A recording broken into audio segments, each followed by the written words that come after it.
শাটারস্টকে ছবি বিক্রি করার জন্য আপনাকে কন্ট্রিবিউটর অ্যাকাউন্ট করতে হবে, কিন্তু অনেকেই আমার শাটারস্টকের পার্ট 1 ভিডিও দেখে নিজে নিজে অ্যাকাউন্ট করেছে শাটারস্টক ওয়েবসাইটে। যে আপনাদের বলে রাখি, যারা যারা শাটারস্টক সাইটে অ্যাকাউন্ট করেছেন তারা মূলত বায়ার অ্যাকাউন্ট করেছেন, যে অ্যাকাউন্ট ব্যবহার করে আপনি ছবি কিনতে পারবেন, বিক্রি নয়। তাই বিক্রি করার জন্য আপনাকে কন্ট্রিবিউটর অ্যাকাউন্ট করতে হবে। আর কন্ট্রিবিউটর অ্যাকাউন্ট করার জন্য ভিডিও ডেসক্রিপশনে এবং কমেন্ট বক্সে আমি শাটারস্টক কন্ট্রিবিউটর রেফারেল লিঙ্ক দিয়ে রেখেছি।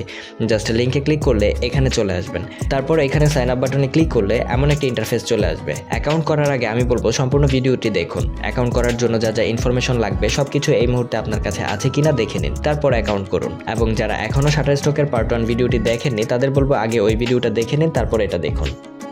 Open Learning Platform OLP. Best learning community. Are you ready to learning? Get the opportunity. Grow your skills. Get ready right now. Start today. It will be continued. Never give up. Sign up বাটনে click করার পর আমাদের এই ফর্মটি পূরণ করতে হবে, যেখানে শুরুতেই তারা বলে রেখেছে join the community and start selling in seconds. শুধু তাদের কমিউনিটিতে জয়েন করেন আর সেকেন্ডের মধ্যে বিক্রি শুরু করে দেন।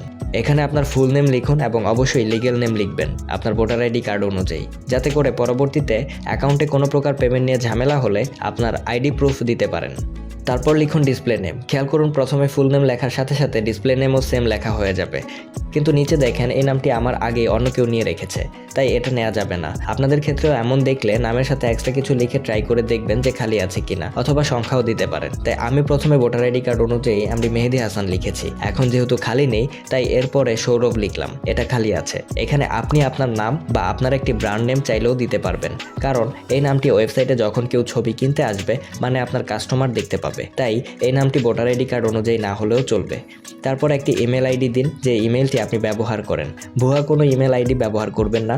আর মনে রাখবেন, এখন যে ইমেল আইডি লিখবেন সেই ইমেল আইডিতে একটি ভেরিফিকেশন মেইল পাঠাবে এখনই, তাই খেয়াল রাখবেন ইমেল আইডি যাতে ভুল না হয়। তারপর একটি মারাত্মক লেভেলের পাসওয়ার্ড লিখবেন, সর্বনিম্ন 8 সংখ্যা হতে হবে, যাতে করে আপনার অ্যাকাউন্ট সুরক্ষিত থাকে। এবং অবশ্যই পাসওয়ার্ডটি মনে রাখবেন বা কোথাও লিখে রাখবেন, আর এই পাসওয়ার্ডটি একটু পর লগ ইন করার সময় আমাদের লাগবে। তারপর এই ছোট চেকবক্সে ক্লিক করে টিকমার্ক অন করবেন। এর মানে হলো আপনার সর্বনিম্ন 18 বছর হয়েছে বলে আপনি সম্মতি জানালেন। যাদের 18 বছর হয়নি বা ভোটার আইডি কার্ড নেই তাদের বলবো পরিবারের যে কোনো সদস্য যার ভোটার আইডি কার্ড আছে তার নাম দিয়ে ফর্মটি পূরণ করবেন, যাতে করে পরবর্তীতে কোনো প্রকার ঝামেলা আপনাকে ফেস করতে না হয়। আর এত টেনশন নেওয়ার কিছু নেই, এই ইনফরমেশন অ্যাকাউন্ট করার পরেও চেঞ্জ করা যাবে। এরপর এই নেক্সট বাটনে ক্লিক করুন।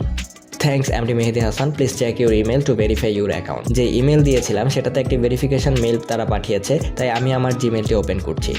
এই যে আপডেট অপশন এসেছে, মেইলটি ওপেন করার পর এই যে লেখাটি আছে please click here to verify your mail, তাই ক্লিক করে দিলাম। Thanks your email has been verified. আমাদের ইমেলটি ভেরিফাই হয়ে গেছে, এখন নেক্সটে ক্লিক করব।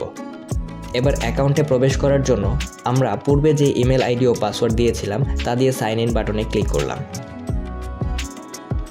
এখন আমাদের অ্যাড্রেস ফর্মটি পূরণ করতে হবে। এখান থেকে কান্ট্রি বাংলাদেশ সিলেক্ট করলাম।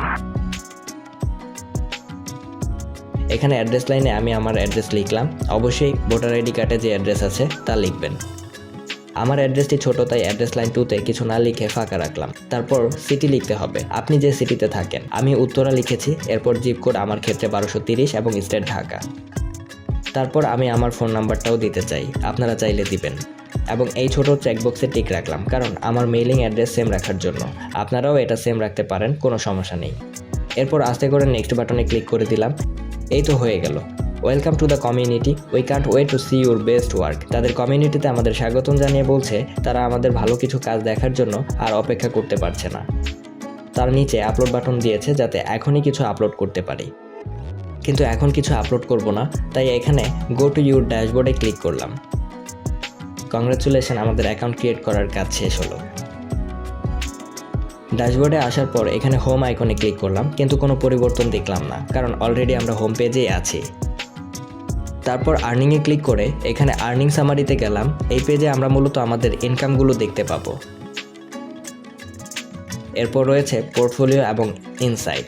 এখানে এখনই কিছু করার প্রয়োজন নেই, যখন আমরা ছবি আপলোড করার জন্য প্রস্তুত হব তখন এগুলো জেনে নিব।